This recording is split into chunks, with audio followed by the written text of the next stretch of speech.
welcome back. I'm Lindsay with Moxiestrong and Nutrition. Welcome to my home. I'm actually sitting on my bed right now because we're going to talk about sleep. We're going to talk about rest and recovery this week, which I'm really excited to talk about. I've been digging into these topics for myself personally because the older I get and the more I really get into health and fitness, the more I'm learning that rest days are just as important as training days. This is a hard lesson I'm learning personally. If you can't tell, I sound a little congested, all that good stuff. I'm a little sick right now, so it's even more important now than ever to talk about rest and recovery for my body specifically.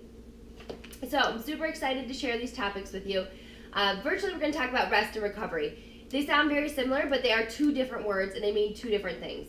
So rest is what you're doing when you're not training. So if you're training practices or lifting weights, whatever you're doing, for about, say, 10 hours a week, then the remaining time that you're off, which would be about 158 hours, I already did the math, I'm not going to lie because I'm not good at math, which would be 158 hours that you're considered being in rest. So it's about 95% of your time you're technically resting, right? I mean, we're going on walks, we're doing things, we're staying active, which is awesome.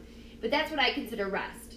Recovery, on the other hand, I consider to be a very active verb. So it's things that you're physically doing to increase your rest time. So this is hydration, self-myofascial release or foam rolling, sleep, which is what we're going to talk about this week, and how you're nourishing your body and stretching, all those great things that help increase your rest time, right? So things that are going to maximize your rest time and optimize your body's performance.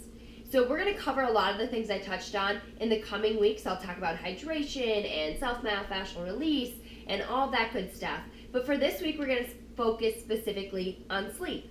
So sleep, super important. It should be just as important as your workouts, if not more important. This is when your body repairs itself. This is when your cells replenish themselves and turn over. So sleep is super important. Depending on how much sleep everyone needs, it really varies. So it's about 7 to 10 hours per athlete. So if you're an athlete living an active lifestyle, you need about 7 to 10 hours of sleep a night. Yeah, that's a lot, and a lot of us probably aren't getting that. If you truly want to tap into how much sleep you need to sleep for test this for about a week or 2 weeks, and you basically need to wake up with an alarm. I know that's really hard, it's not feasible, but check yourself on the weekends, try going to bed at a reasonable hour, and then seeing how much sleep you can get without having to set an alarm and what your body needs. So typically you'll kind of calibrate where you're at, what your body needs. So sleep is always a good thing. You can always use more sleep, especially if you're feeling a little bit under the weather. If your workouts are suffering, more sleep. Sometimes you just need to listen to your body. So sleeping is really important, and basically I really want to help you guys focus on sleep, getting more sleep. So make it a priority. It is a priority. Schedule it on your calendars if you need to. That's currently something I'm doing. I actually schedule when I'm going to go to bed based on when I'm going to get up. Because I think, I'm going to get 8 to 10 hours of sleep. And then I realize I'm getting up at 5 a.m. and I'm going to bed at 11 o'clock. I'm not getting that.